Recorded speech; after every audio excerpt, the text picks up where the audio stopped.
Today, my brief is to share my story, my life, my business, and my community. I thought I would start off by sharing a few things about how God would want us to do it, but Doug has done an excellent job, and I think another round of applause for him. Hopefully, I'll be very quick. My objective today, really, is to share with you a brief story about myself, how I came to surrender to God, which is the base for actually rethinking business God's way. Also, to talk about my business, the challenges we face, like every business, medium-sized business, big-sized business, the challenges are the same in some of our environments. And also how we have contributed to building our community in the way God would want us to do it. About myself, usually I would use just one quote to describe who I am. Struggling to find a vision for myself to describe who I am, I just chanced, I'm sure the Holy Spirit led me to see this write-up from one of the family preachers in the US. And he says, that's Dr. James Dobson, says, "I'll consider my earthly existence to have been wasted unless I can recall a loving family, a consistent investment in the lives of others, and an earnest attempt to serve the God who made me.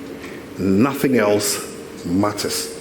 When I read this, I pondered a bit and I said, Holy Spirit, I think this is what you want me to be. These three areas my life has always revolved around. A loving family that I've enjoyed from my siblings, my parents, and supporting them, and also my own family, my wife, my children, living God's way every day for them and with them. Lives of others, in everything I do, thinking about the people God has brought my way. And that includes time in your place of work. We spend 8 to 12 hours at work every day, Monday to Friday, and some of us work even on Saturdays, and we are in other ministries on Sundays as well. These are teams, these are people we work with every day. How can I invest in the lives of others the way God would want us to be? And also to serve the God who made me. And everything else revolves around this. And that is foundational. That's what I'm doing with my family. Please God, am I serving my family the way God would want it to be? Am I serving at work the way God would want it to be? Am I living my life in my community the way God would want it to be? These three things, or these three areas, have always been, in a sense, an area of pondering for me. And I do hope that you all have areas that you look up to. God would speak specifically to you in areas where you should focus on. And I do hope that this story would be useful to you as well. It's talking about situations we face today. And many of you know these things. Would we consider our times as difficult times? It's happened many times. We may be in a time of recession, as some economists will say. We may be in difficult times. It's happened in the 30s, it's happened in 2007, where Doug also experienced, and I lost my job in that time, and I'm surprised to see some colleagues here. I've seen two. I've seen one of my distributors here, and I see one of my colleagues here as well, who worked with me in a team. We all lost our jobs and our businesses in 2007. Difficult times. I don't think we are there now in 2022, but we never know. We keep trusting God. Recessions do happen, difficult times happen, closures happen. And I experienced that firsthand in 2007. And it seems to be coming again in 2022. We're all not sure, but we are trusting God. But these things do happen, and it's the reality. Okay. So it brings increased hardships and challenges. And these challenges actually affect all of us. How do we react to these things? How do we manage the pressures of these times? It takes us to a mode where we try to just survive, isn't it? And once we start struggling with issues of survival, then the real test comes. And Doug talked about it. Truth, excellence, and love. These three things. How would you be tested in difficult times? So sometimes I feel God brings these times to just test our characters, to help us stand out, and to help His glory be seen in the world. So in difficult times like this, global recession we see, brings economic hardship and brings us into a big time of uncertainty. This has happened in many economies. This is certainly happening now. And it can be a spiral. So right now, our actions probably would have led us to our situation today, right? Most of you know that. We might be going through hardships or seeing signals of it coming up. We may be into times of uncertainty like we find ourselves now. And that takes us to a period of panic. And people just try to survive. How do we go through these difficult times? As businesses, many people do different things. I've sat in board meetings and I've sat in small team meetings, but especially in sales team meetings where you try to cut corners to make your numbers. Who's experienced that before? It can be really, really tough. Very early in my career, I remember we're preparing a presentation for a Monday team meeting, and my team had to present.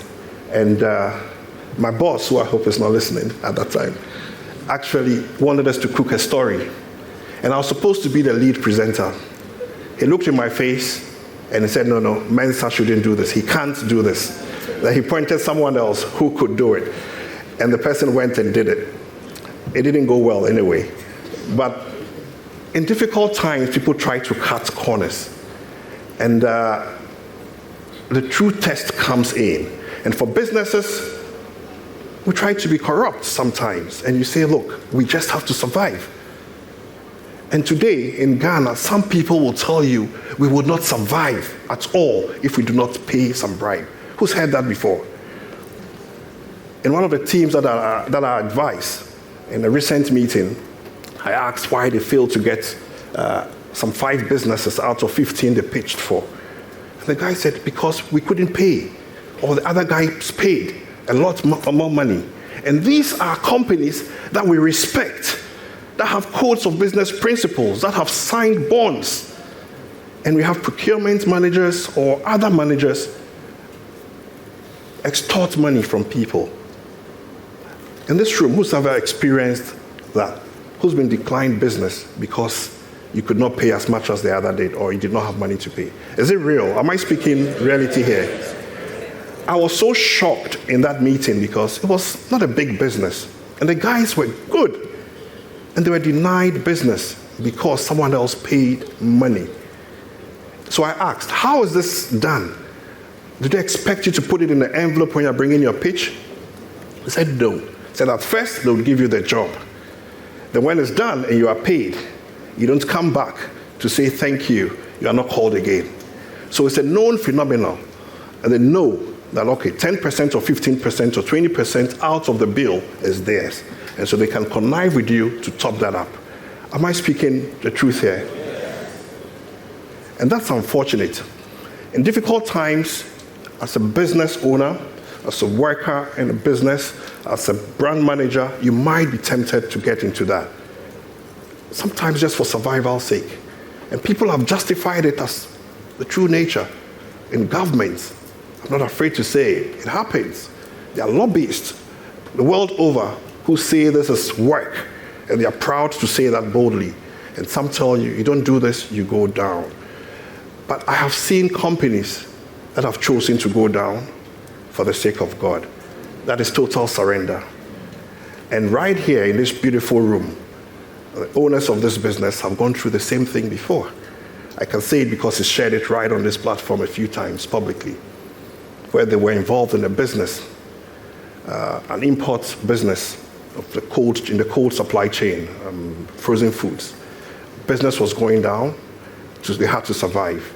And they were cutting deals, evading taxes, and under invoicing and doing all kinds of things. But he was sick, and he was praying to God for healing. And God spoke to him and said, stop all those deals, and I'll take care of you. They shut down the business. Shut it down, and God helped them start this business. And today, Fiesta Royale is a thriving business, right? Mr. Francis Owusu is one of the directors of the fellowship, and he's doing so well in his business. And I give glory to God. If you want to do business God's way, you want to surrender your business to God as CEO, it first starts with you yielding yourself to God. And that has been said by Doug. Yourself, you need to think about yourself, your status, where you are with God today. You can never do it in isolation. You cannot stand aside and watch other people do it or surrender your business to God. When you yourself, in your department, in your team, in your home, in the small group in which you are, in your community, you do not totally surrender your life to Him. It starts first by renewing your mind. Renewing your mind completely, allowing the Holy Spirit to work through you, and building that character, the fruit of the Spirit, which would manifest in you daily. And these are things that you cannot do, you cannot manifest if you first are not aligned with God. So it's extremely important. So love that we talked about, joy even in times of adversity, patience, knowing that it's going to be well and I'm walking with God at His own time, showing kindness to your staff, to your team, to your community, people who come around you, even to your competitors. We are not perfect, we did it before. When you are truly in the Spirit, you think about kindness, you think empathy, you think even about your competitors' investments and not to ruin it or destroy it. These are things that only the Spirit can reveal to you. Generosity, even to your team in difficult times. What are you doing about it? Faithfulness. I'll talk a bit about that in the next few slides. Gentleness, self-control. Self-control bit, fruit of the Spirit, manifesting in you. In times like this, survival instinct, I think one of the biggest fruits to manifest is really self-control, because you can justify everything. And sometimes you can receive a white envelope or brown envelope or something under the table, and you go like, this is an answered prayer. It happens. It happens. There was this time that I was really broke. It was time for school fees. And a supplier brought an envelope with $1,000 in it. He said, I'm bringing an envelope to approve something for me, just to recommend me. Then he said, this is a little gift to say thank you for the work you gave us. Someone will say, well, maybe I didn't need $1,000, but I did need it at the time. But I was able, by the grace of God, to tell him gently that, no, that's for your team. That's for those guys who are on the field always. It's not mine. I get paid, and I'm fine. Today, he's a really good friend, and we still do business together. All right, so you too can, okay? I needed it too, but God can be with us. And I believe the Spirit helped me to control myself. There have been bigger deals and bigger offers, which I'll talk about later on.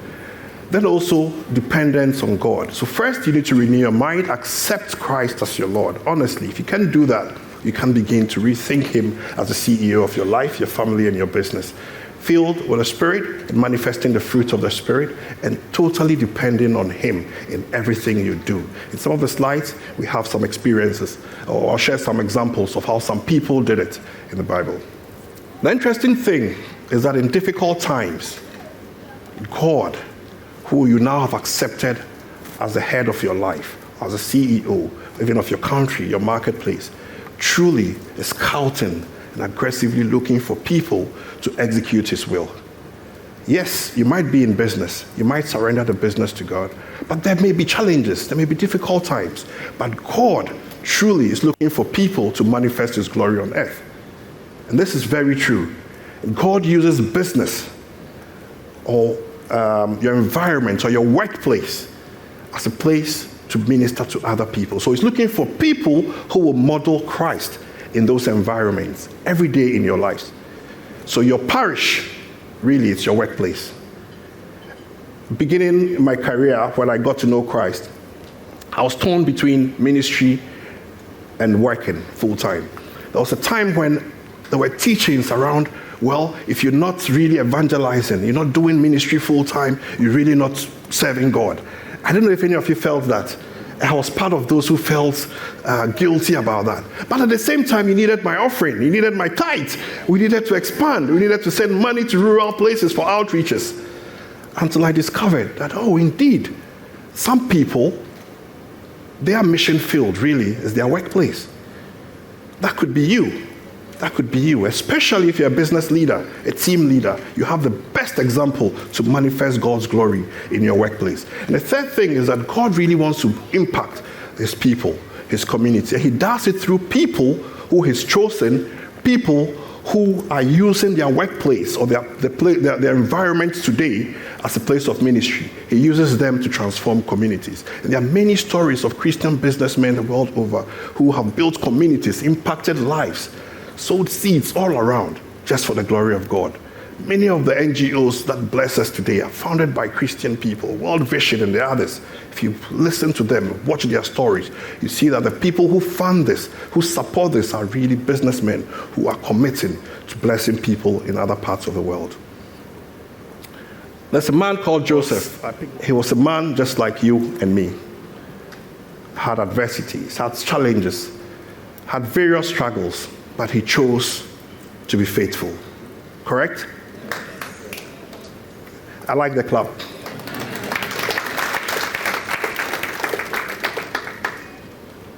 Joseph was chosen at a time when there was difficulty, when there was crisis like we think we're having globally today. Joseph went through difficulties. I don't know what you're going through today. God may be cooking you up, right? You might have lost a job, lost some family people, they've thrown you out somewhere. God may be cooking you for something, probably to serve at a bigger place. You might think that you are the lowliest of persons in your organization or in your family, but the fact is that you are being trained.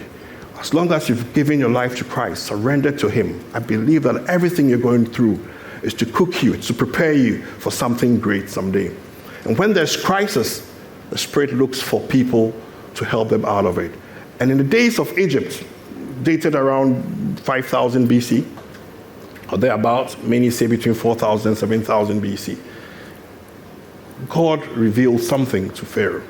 And God can speak to anybody, by the way. When you are well positioned, the opportunity will come to you. Or there was going to be famine, it was revealed to him, and God, through the gift He gave to Joseph, was made to interpret this dream. The nice thing about Joseph was that, if we read it from Genesis 40 to 47, Joseph did not just interpret the dream, which he had a gift for, but he also went ahead to proactively propound solutions. Okay? He went ahead and said, this is what we should do. You should do this, do that, and do that. Anyway, that opened the heart of Pharaoh. And Pharaoh said, in verse 41, no, in verse 38 first, he said, can we find a man like this in whom is the Spirit of God? In today's challenging times, if God wants to make change in our world, I told you He's scouting for people. Can He find a woman like this? Can He find a man like you? He's a CEO, we've admitted. He's looking for a COO. Looking for chief stewards, looking for people, area managers, commercial directors. But He's looking for people to manifest His glory on earth and to bring change. And these were some of the attributes on Joseph's CV.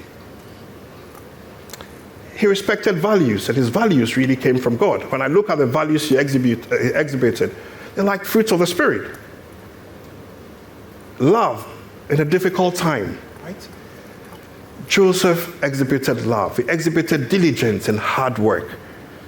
Throughout his story, when he was a slave in Potiphar's home, diligence was his biggest attribute. Faithfulness, he exhibited it for all to see. He was so diligent they made him head of the servants in Potiphar's home. He was so diligent that even in the dungeon, in the cell, he was made leader of prisoners. And there are some rights and benefits of being a prison leader. But I believe that God even blessed him and gave him privileges there. And he recognized that it was a gift and it was a blessing. He was consistent in his delivery.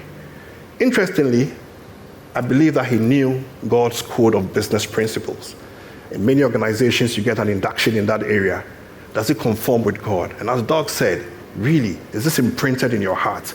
Or is there a piece of paper in a booklet somewhere or on the intranet? Read it.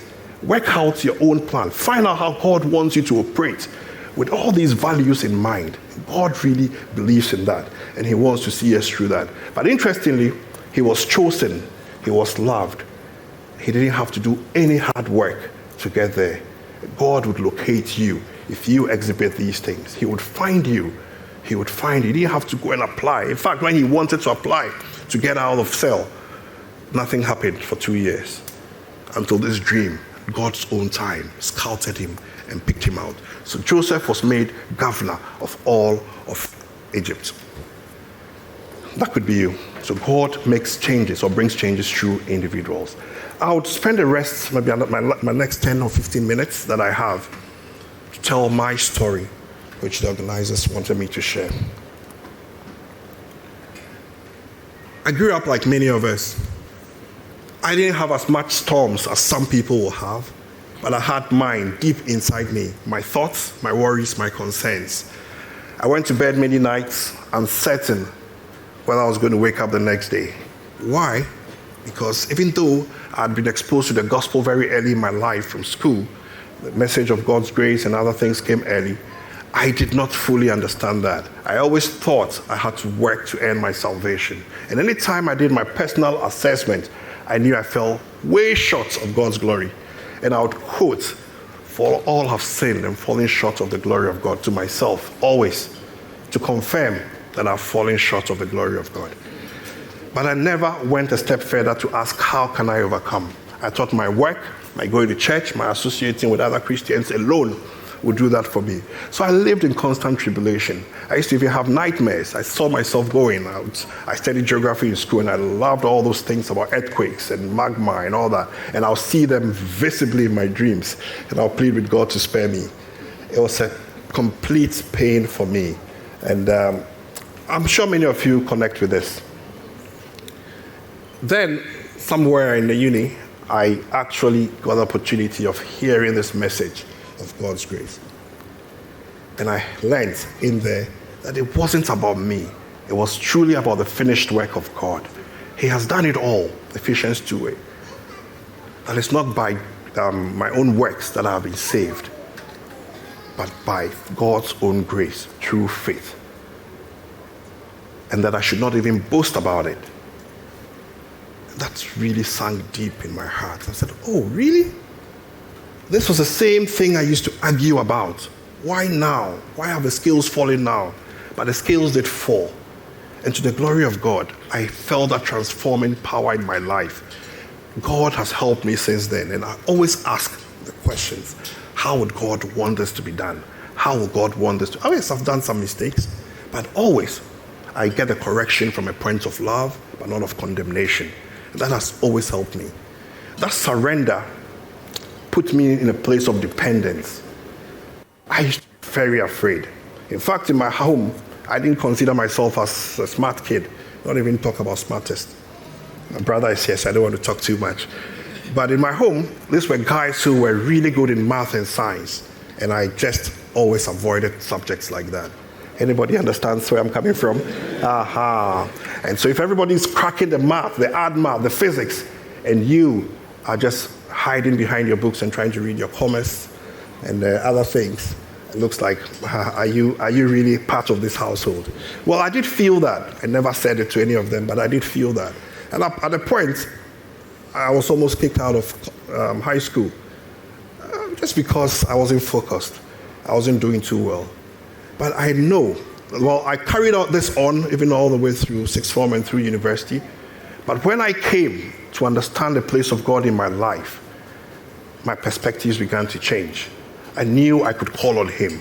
I knew I could do all things through Christ who strengthened me. Very simple verses like that. And these are things that I carried on to interview rooms. These are things that I carried on through the storms in my business life. These are things that I've carried on even in my social life. And indeed, it's been a beautiful journey so far. Really nice journey. Yes, there'll be some downs, further downs. But this journey that God walks us through is about the end. He's trying to draw a picture. If Doug's business hadn't seen all those downturns, the glory that he shares with us today would not have been as sweet. It would have been easy and nice, but it tells us about life. There may be difficult times. So I don't know what your business is going through today, what your sales team is going through today, what your private investment looks like today.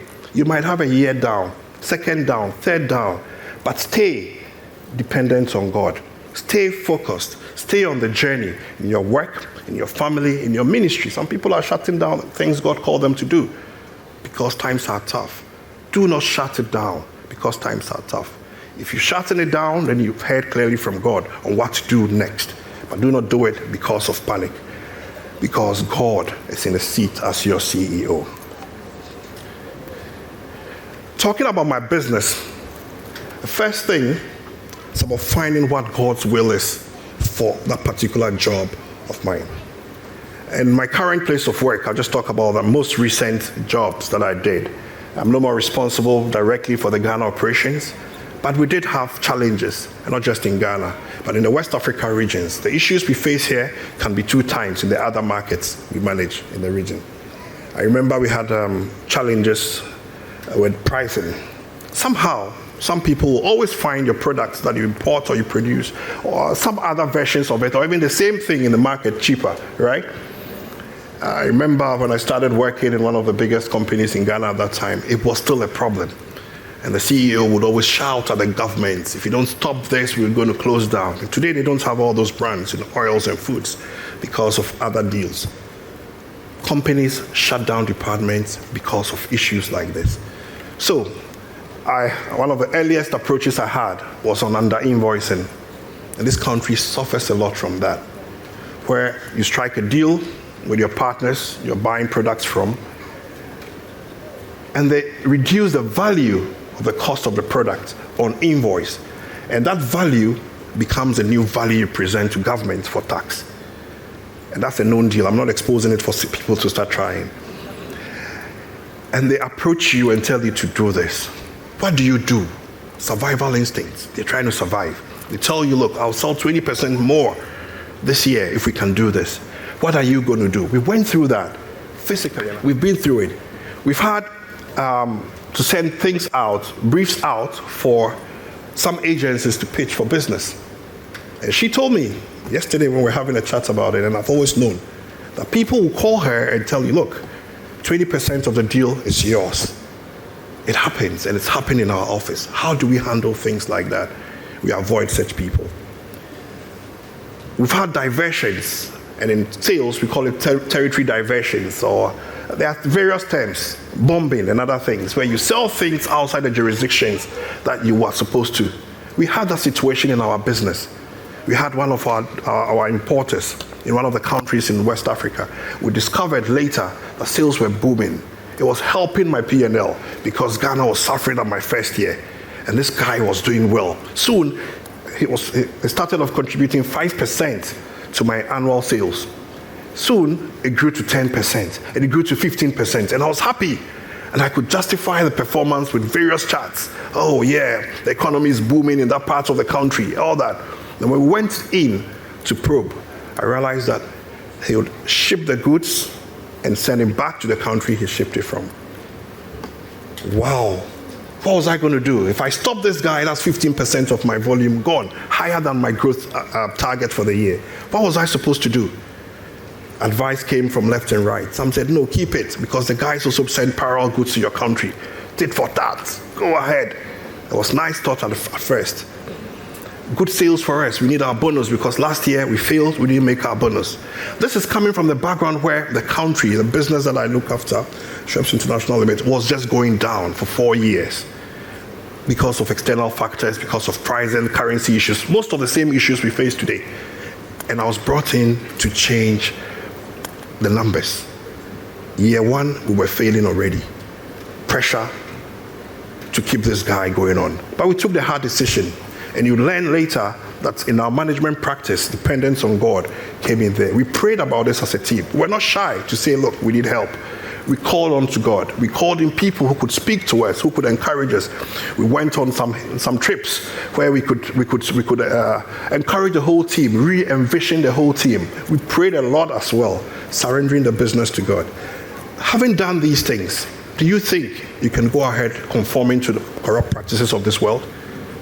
We depended on God and said, God, we will do it your way.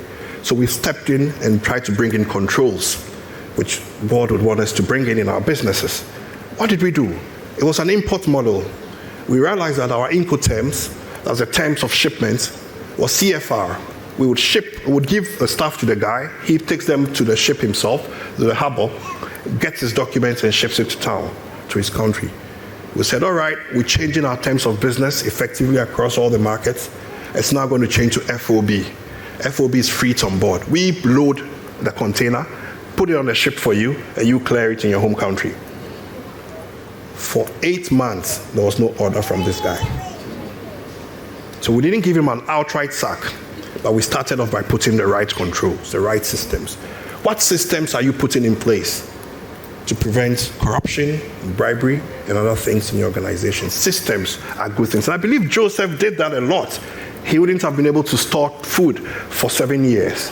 And don't be shy about that. There are professionals and consultants who can help you put in gates at every stage. Check things at every stage. One of the things you can help yourself with as a business leader is not to make your own proposals and approve them. Okay? So, a small business entity, you are the CEO, you want to be accountable to the business, to the future, and to the generations after you. Do not make the proposals and sign the checks yourself. Let the team do it. Let it go through a process, and you can be the final approver. So you can get the time to check, to probe, and be sure that the right things are done. I think Joseph did that a lot, no time to go through that. So putting in the right controls. So these controls helped us.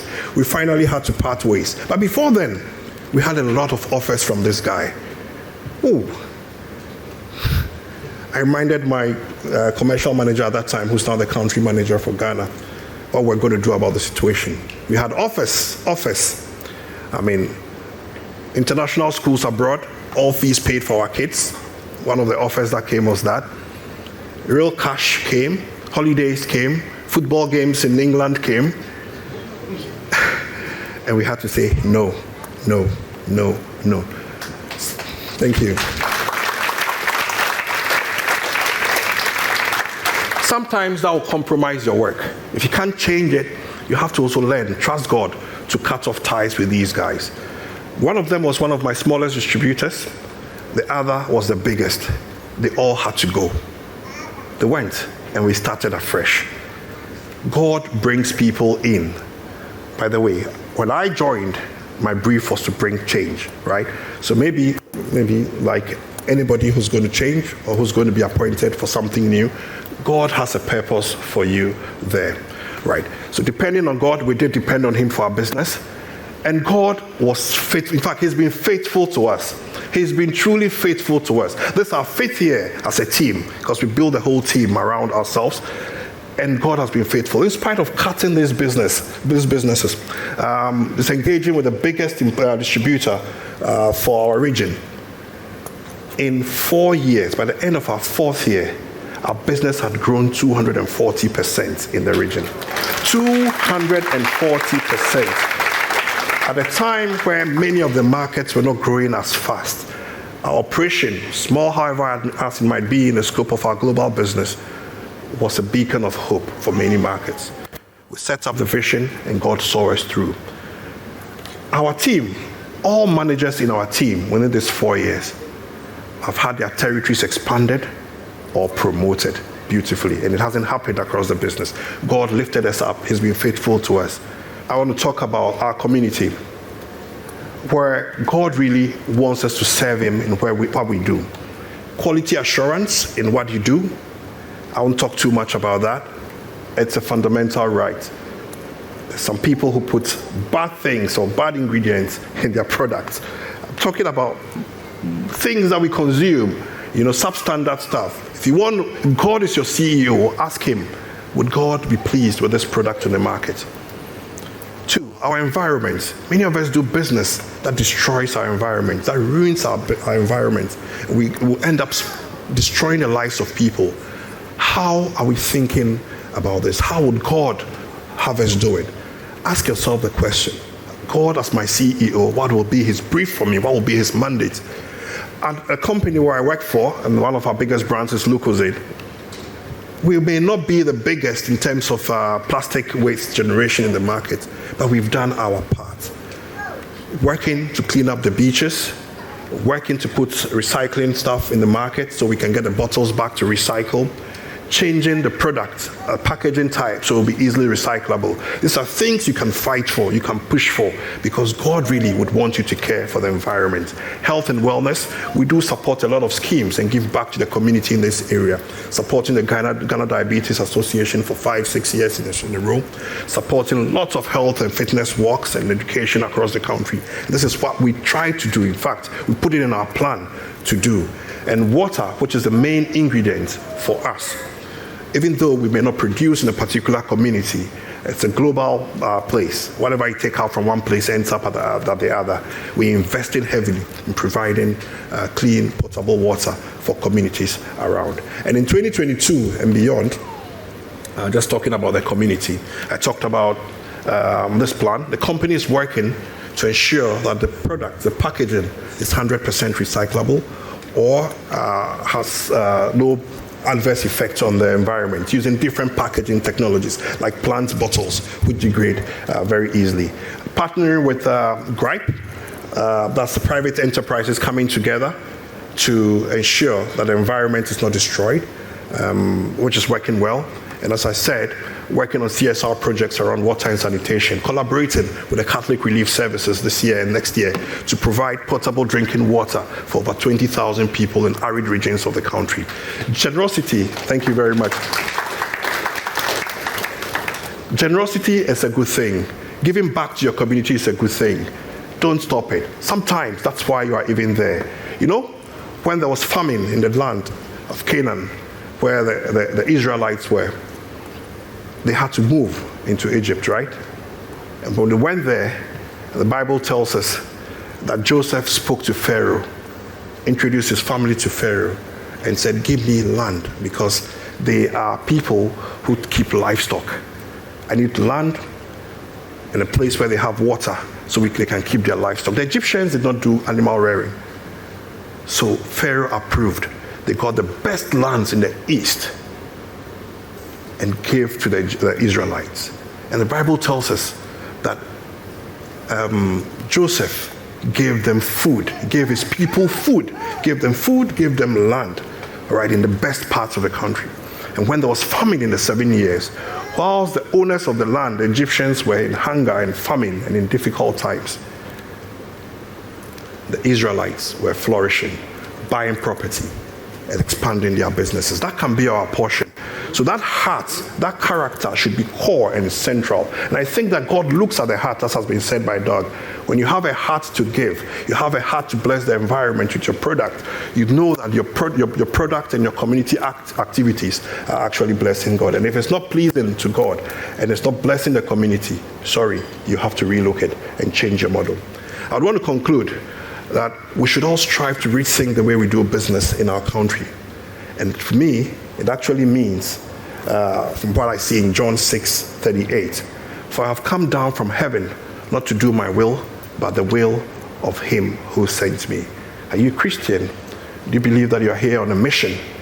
Whatever you do, seek the will of God. Ask him, how would he rather have it done? Would it be a blessing to him? There are three things. If you've not surrendered your business, your life, and everything that matters to you to God, rethink it and consider. And it starts by you surrendering your life to God. There are people around who can help you do that right after this meeting. I'll be at the back as well. Think about glorifying God in your daily business. Your workplace is your parish. Influence the people around you. You might not be able to go to communities to do outreaches, but your team, the youngsters, the interns, the trainees who come to your organization, they are people God has delivered to you to mentor in the way he would want us to do it.